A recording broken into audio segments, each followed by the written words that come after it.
It's the My First Gig podcast, whoa. Sharing stories of first gigs and shows. Comedians sharing their memories. The fun and entertaining, exciting and crazy. With Dwayne Dugan as your host. It's the My First Gig podcast, here we go. Hello and welcome to another edition of the My First Gig podcast. My name is Dwayne Dugan. I am your host.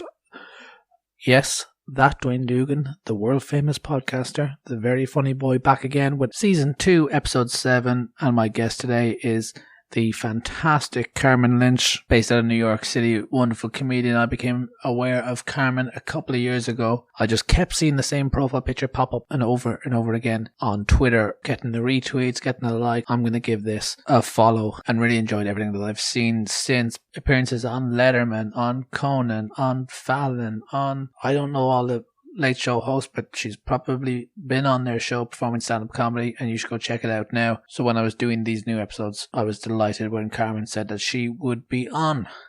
Today is May 6th, so this was going to be my last free Wednesday after episode 10. I was going to return next week, so 8 weeks of a gap. I was going to return with season 2, and here we are. We're almost done season 2. Today I was meant to land in sunny Lanzarote and have a few beers with my mate for a couple of days of relaxation. He's my oldest friend, and we'd never been on like a holiday like this before. We'd gone away for like a night somewhere to go see a concert every now and again, but we thought, oh look, we're 20 years friends, let's go away. And instead I'm sitting in the dreariest, wet and dreary Cork here in Ireland, and I saw online somebody showed a like rain report for Ireland, and when I say a tiny bit of the south of the country that didn't even take up all of Cork, but took up the entire island cove that I'm on, lashing rain, and the rest of the country are out in their back gardens getting the tan. Like, of today of all days, when I'm meant to be sitting on a beach, drinking €1.50 pints, tropical, doing absolutely nothing. But instead, I'm at home. Here we are doing this. I've set myself this 100 days of walking challenge that I mentioned before. So I'm walking around in the pissing rain. And it's weird. I can't even imagine what it's going to be like when we're allowed to go back to normal. Like, it's almost 2 months since I've performed a show. A couple of weeks now since I've seen my girlfriend. Oh God. When's the last time I went for a pint? I miss it dearly. But wherever you are, hope you're keeping safe. And we don't know when the end is, but today we're a day closer. As I said, my guest is Carmen Lynch. If you don't follow her already, go follow her at Carmen Comedian. Twitter, Instagram, TikTok, all of them. Go do it. Go check her out on YouTube. She got an album up on Spotify, and her podcast, The Human Centipod, great title for a podcast, is available wherever you get your podcasts. Apple Podcasts, Stitcher, Spotify. I feel very tired today. I got the name of the podcast wrong at the top. And it wasn't even as in like, I didn't say like the My First Greg podcast. My First Greg, that's a podcast. Can you remember your first Greg? When were you introduced to Gregs? When I say Greg, what comes to mind for you? Like I said, an entirely different podcast that I've absolutely no involvement with other than being a listener. Don't know. Anyway, I was introducing Carmen Lynch. Here we are, guys. I'm going to go in, have a nap.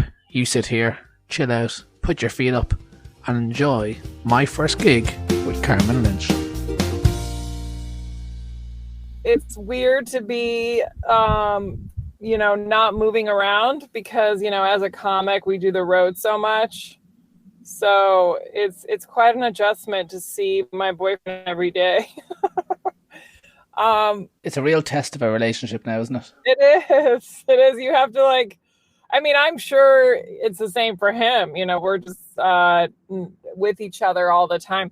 I mean, that was partially a joke, but it's going great. But I'm with his family, actually. I left New York City to quarantine in Connecticut, which is about an hour away from where we live in New York. And so it's mostly a lot of trees. And so that's nice, There is a bit of a niceness to it being a bit quiet, but going a bit stir crazy as well. How are you finding not performing for so long? Oh God, it's weird. I do miss a live audience. These Zoom shows are strange. Oh, so you're doing the Zoom shows? You've done a few of them? I've done a few of those, and it kind of feels like when you bomb, It doesn't there's no back and forth with the audience. You know, you can see their faces on the computer, but and they, some of them laugh quietly in their homes. But it's an adjustment, you know. Yeah. What are you doing to try and keep yourself from going mad? Any new upskills while you got some time? Well, there's 7 of us here Wow. in this house, so we have chores. It's like a commune, you know. We have, in fact, it's my cooking night tonight. Oh, very nice. But the good news is that we're paired. We have a partner, so my boyfriend and I cook together. So there's no pressure on like really sucking, because you can blame it on the other person. And what's on the menu for tonight, do you reckon? Tonight we are having salmon because we found some frozen fillets in the freezer. There you go. So we're gonna have some salmon and potatoes. Well, we're here to chat about your first ever gig. Before we do that, I want to ask, to kick it right back from the start, if I'd ask you what your first memory of comedy is, what comes to mind for you? It's always I Love Lucy reruns. When I was sick growing up, like if I had a cold or I couldn't go to school, you know, my mom would bring in this tiny little TV that she had in the kitchen, and she'd bring it into my room, and I would watch like I Love Lucy reruns in the morning. And, you know, all those black and white, they'd rerun all these like old timey American TV shows like I Dream of Jeannie. But I Love Lucy was the one that stuck out the most. And I loved her. They would just rerun like Leave It to Beaver. It's like all these really old black and white TV comedies. And they would do them in the morning from like 9 to 11. And I would just sit there. But that's the one that I always remember the most. And if I said then about stand-up comedy, when do you remember kind of being introduced to stand-up comedy? I actually ran into it. I fell into it by accident. I never followed stand-up. Like I grew up in Virginia, and I only knew stand-up through, like, I knew Seinfeld was a stand-up, and I knew Ray Romano was a stand-up, but I only knew that because they had TV shows. And then when I moved to New York City, I moved up there to pursue acting. But then one of my friends was like, let's go see a comedy show. And even then I didn't know what that was, because I never followed stand-up. Like I only ever watched like SNL, and that's it. And we went to a stand-up show, and it's so weird because I got really jealous of these comedians. I was like, that's not fair that they're just so funny just naturally. Like I didn't even know they wrote jokes. I thought they were just like, oh, I have to go do a show and be myself. And I'm like, that's not fair that they can have such a great personality and just go up there and then just go home. I love the innocence of that, yeah. That's so naive, but it wasn't in my world. And because I was pursuing acting and I was getting frustrated when someone told me that it's a job and that you have to work on it and write. And I already wrote like, you know, stories in my journal and all that. So when someone said that, I took a class because I really didn't understand it. So they had these little free flyers on the streets of New York. I forget what they were called. The Learning Annex. That's what it was called. They had these little flyers, and they were, next to newspapers. You could buy a newspaper, but they had these free ones called the Learning Annex. And they had all these classes in New York City that you could take. And I found one in that little book for stand-up comedy. And it said, you can take a class for 3 days. And the third day we will perform in a comedy club. So I signed up, but I was like, I don't think I want to perform because I really don't understand this, you know, how this works. So I went up to the teacher and I said, I really wanted to take your class, but could I just skip the performance part? Because I just don't understand this. And it's overwhelming. I can't even imagine going up and just telling jokes. And he said, you know, just take the class, but you'll want to perform. And I'm like, no, I absolutely won't. But I just want to have a guarantee that you won't make me do it. And he's like, just take the class. So I took the class. And on the third day, we went to Stand Up New York. And I remember it was a Sunday at like 5 or 6 p.m., you know, way before all the like real shows started. So it was this empty room. And people in the class invited their friends. I didn't invite anyone because I was like, I'm not going to perform. And if for any reason I did, this is the last place I'd want someone to see me do anything. Yeah. So there were probably like 12 or 15, maybe like 20 people in the room. And I just started watching my classmates go on stage.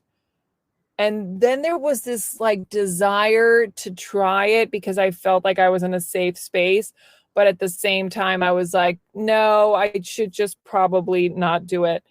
And then I felt this tap on my shoulder, and it was the teacher. And he's like, you're next.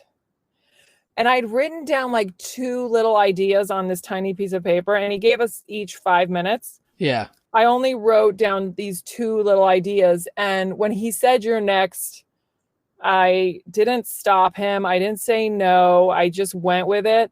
And I went on stage and I talked about these 2 things. And I remember that one of the things he said in class was talk about yourself. Like, you know, if you don't know what to talk about, you know, tell him whatever. Like, and I'm very tall. I'm 6 feet tall. So that was like my go-to.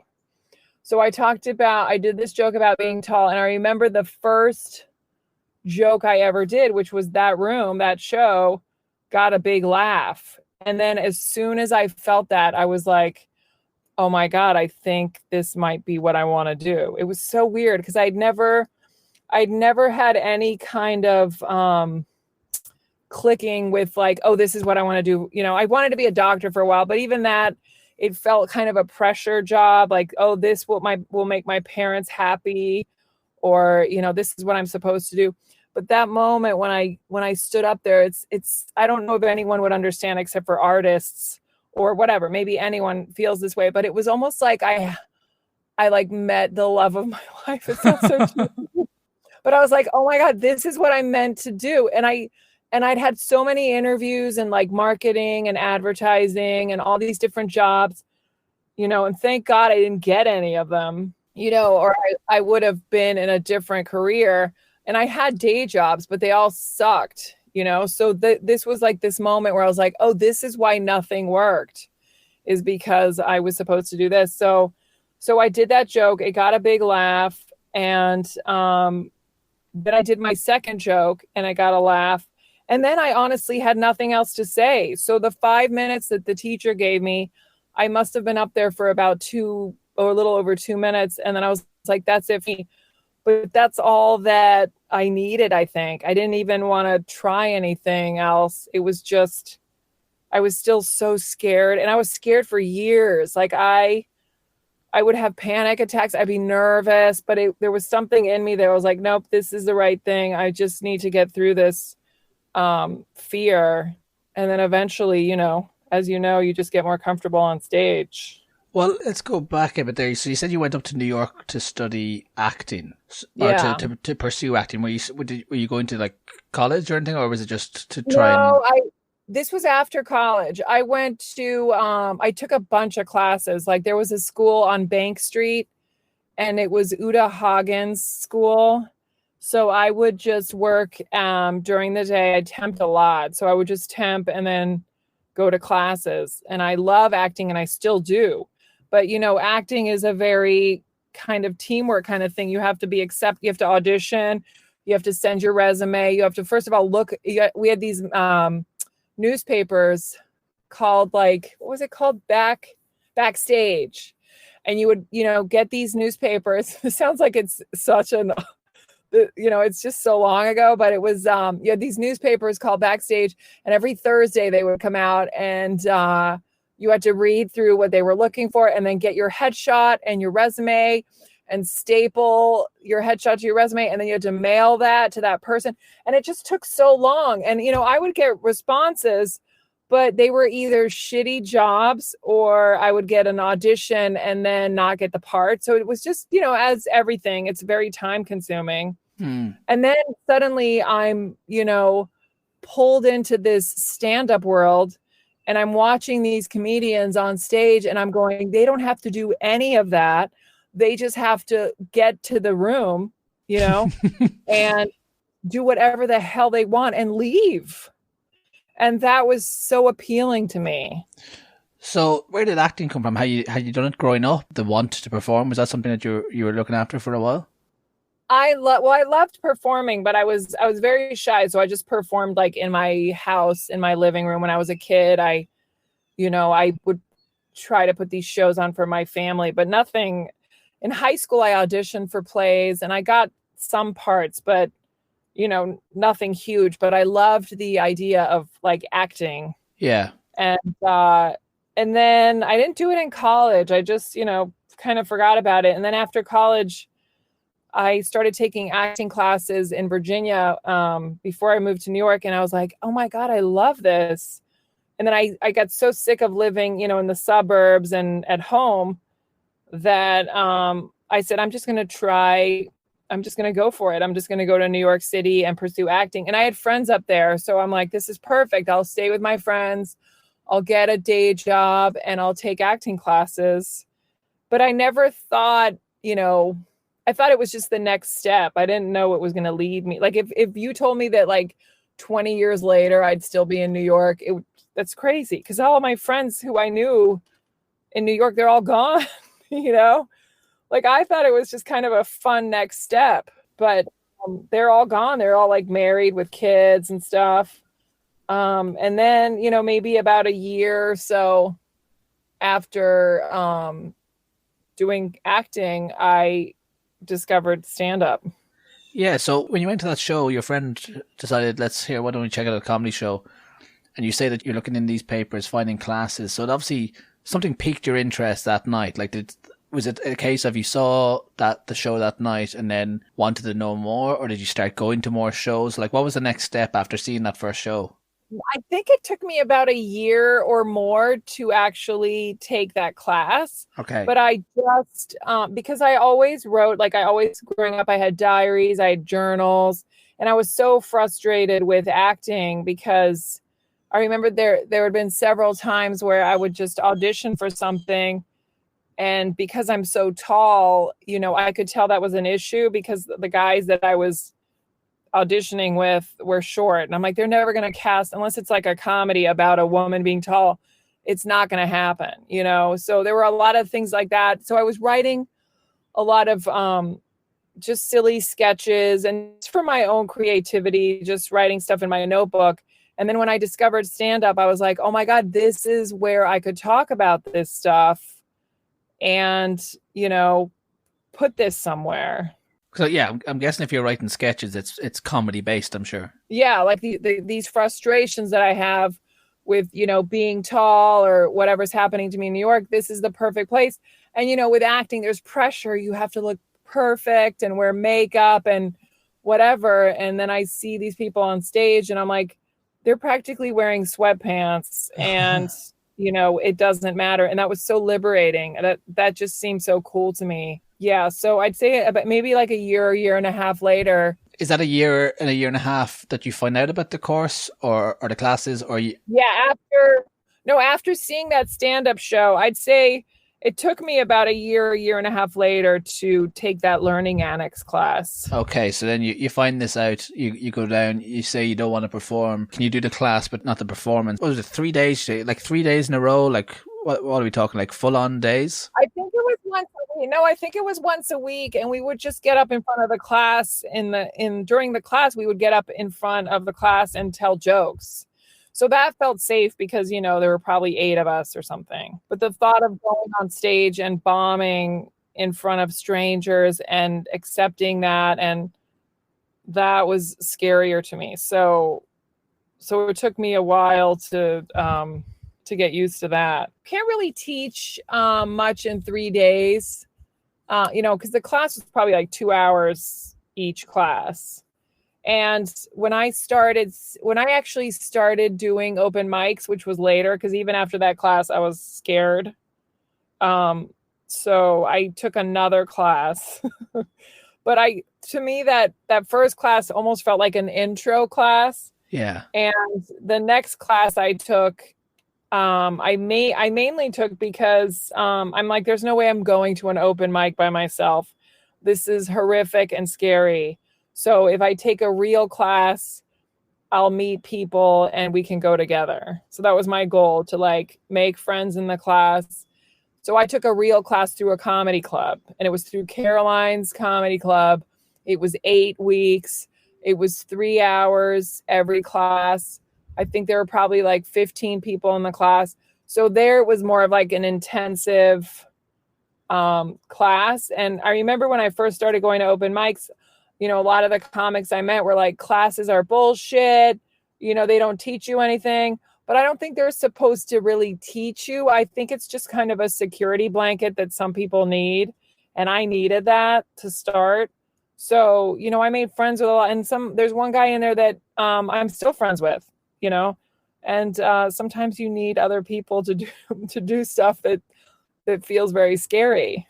Well, that's it. Yeah, when it's a brand new thing, you know, having this kind of community of classmates, and you know, there's a show there at the end, and you know, it's definitely a helping hand in those early days, rather than just, I guess, blindly walking into something. I often ask how you prepare and how the nerves are and stuff like that before the first ever time getting up on stage. But I guess that first time, your teacher, you didn't really know. You know, you'd said that you weren't really interested in doing the show at the end, and you get that tap on the shoulder and you don't have too much time to prepare. Like, you're next. Do you remember that moment now, noticing, right, when this person gets off the stage, I have to go on up after them? Yeah. And it's, you know, I think it's always scarier to imagine it than it is actually doing it. Because I remember writing these ideas down on this tiny little piece of paper. And if I obviously wrote that because I had an interest in performing. I was just too scared to admit it to myself. You know, it's not like I brought that to the performance for a reason, you know? Yeah, it's a safety net again, as you say. It's a safety net, yeah.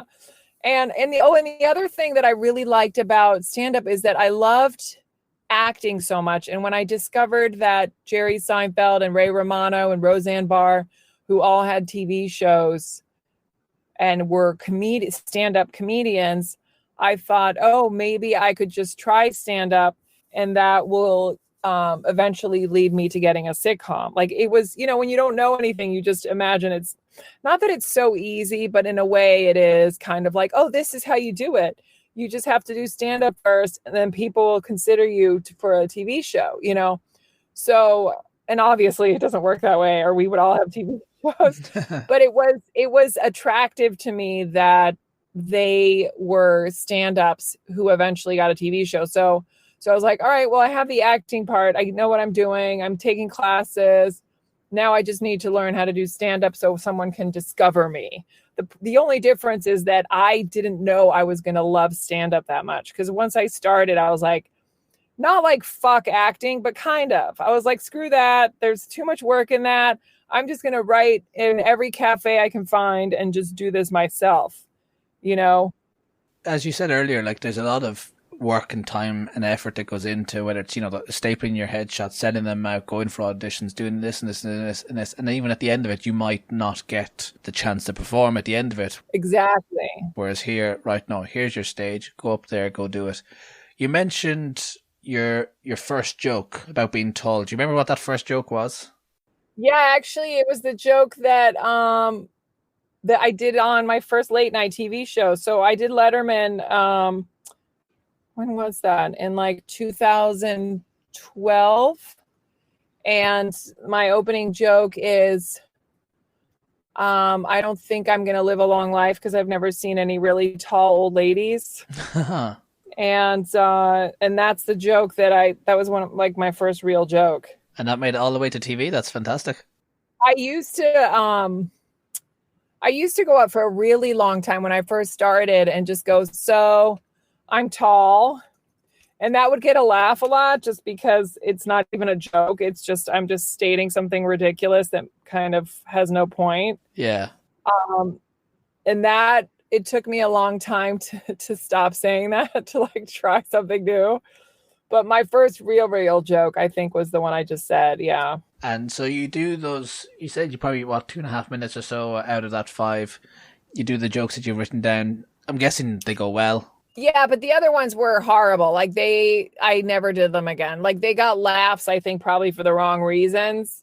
I remember, you know, trying other ones that got giggles. And then one of them was about the Wizard of Oz that I couldn't even tell you. It would be too embarrassing, but it was again about being tall and how, like, you know, there were munchkins, and, you know, I'm sure I said something stupid about them, and, you know, just trying to find anything that would work. But well, whatever it was, you get to owe your whole career to the jokes now. That's where it all started. I mean, it is funny how something can be so long ago and it's still so vivid in my mind to just have this man tap me on the shoulder and just go, "You're next." And just remember this tiny little piece of paper that I, you know, held so tightly because I was so afraid, and for years was so afraid that I would forget what I had to say, you know. Did you get up on stage at all again until that Caroline's class? You know, that's a good question. I don't think so, because I created so many fears in my head that, like, open mics were scary places, and They can be. You know, everyone there is already so good and I'm the only one who doesn't know what she's doing. Like, I just built up all these fears. So I think I was really motivated, but I think it started probably after I signed up for that next class. How did the end of that second class, was the show at Caroline's in itself? Yeah, I was at Caroline's, much better now. I mean, and now it's 8 weeks, and we would go to open mics during the class, like in between those 8 weeks. So far more invested, I guess. Yeah. So now I was like, okay, I got a taste of this. Now I can really get myself out there. And then I just went hardcore, like all the time. I went to every open mic, every shithole that I could even think of, and just tried to get on stage. Well, speaking of those shows, any horror stories you can remember that, I guess, looking back now, you can laugh about? I mean, a lot of them, you know, you just have to pay your dues. So yeah, there were a couple. One of them was called Trainwreck, and it was so packed. And I can't even imagine doing that now. I mean, back then, you know, I would stay out late, wait for 5 minutes, maybe have to buy a drink, and then get up early, go to my day job and do it again. And I'm like, how did I ever have all that energy? To do that every single night is insane to me. You say you remember that moment vividly of sitting there and getting the tap on the shoulder. If I could take you today and bring you back to that moment, just after you get tapped on the shoulder, you get to take yourself aside and give yourself a chat for a minute or two. What do you think you'd say now looking back? I mean, it's everything that everyone tells you that you don't believe. It's the have fun, you know, the audience only has fun if you have fun. Just don't stress. It's not important. Like, you know, all that stuff is so true, because even to this day, if I have a very stressful day and I have a big show that night, the best thing I can do for myself is be like, mentally put myself in this very laid back, don't give a shit kind of mentality. Because the audience picks up on all that stress, you know? So just try and get a clear headspace and give it your all. Clear headspace and have fun. And if you mess up, it's okay. And yeah, all that is so important, you know, and all those things like older comics would say, like the first 10 years don't count. You know, it's all so true. Well, I think, you know, everything doesn't have to be perfect. You have to play around for a long time. Even when you know, after all these years, you should still play around. With the Connecticut birds singing in the background, I think that's some nice positive advice to leave it on. Aww. Thank you so much for chatting about your first gig today. Thank you. That was fun. Stay safe. Bye-bye. Carmen Lynch, everybody, at Carmen Comedian online, Twitter, Instagram, TikTok, the lot. Album on Spotify, podcast on Apple Podcasts, Spotify, Stitcher, TuneIn, the lot. Probably Pandora. I've been trying to put my podcast on Pandora, but they won't let me see what's on Pandora because I'm not in the States. So check it out. If somebody in the States is listening, check out Pandora, search My First Gig Podcast, and let me know if it's on there. But do go check out the Human Centipod, wherever you get your podcasts. And while you're looking for that, type in My First Gig, head on over, leave a little review, say how much you liked it, and then go follow at My First Gig Pod on Instagram, Facebook, and Twitter. I was helping my girlfriend set up a podcast this week. Fiona's Book Club. Go check it out, fionasbookclub.com, or wherever you get your podcast. She's going to be chatting to guests about their favourite book. And it doesn't matter if you haven't read it, then you can head on over to the website and get a full synopsis of the characters and bullet points on all you need to know. The School Exams Dream. First episode just dropped this week, so go check it out. And give her an old follow at Fiona for all. But as we were putting up her podcast, I noticed that Apple Podcasts in particular took an age to say that the episode was out. The episode was there. If you were subscribed, you got the episode and a little notification saying new episode of Fiona's Book Club. But if you didn't, there didn't appear to be any episodes. So if you haven't, please go subscribe to the My First Gig podcast, and therefore you will be able to get the episodes before Apple even wants to admit that they exist. What's your fear, Apple? You know? Give it the times. Apple thinks the world is flat. Do you know what I mean? Just open your eyes and admit it, man. The world is round. And I've got episodes every single Wednesday right here on myfirstgigpod.com. I've been Dwayne Dugan. Follow me at Dwayne Dugan, your favourite world famous podcaster and very funny boy. Until next week, guys, I hope you have a fun time. And why not dance the dances of 1,000 men in the meantime. Goodbye. It's the My First Gig Podcast.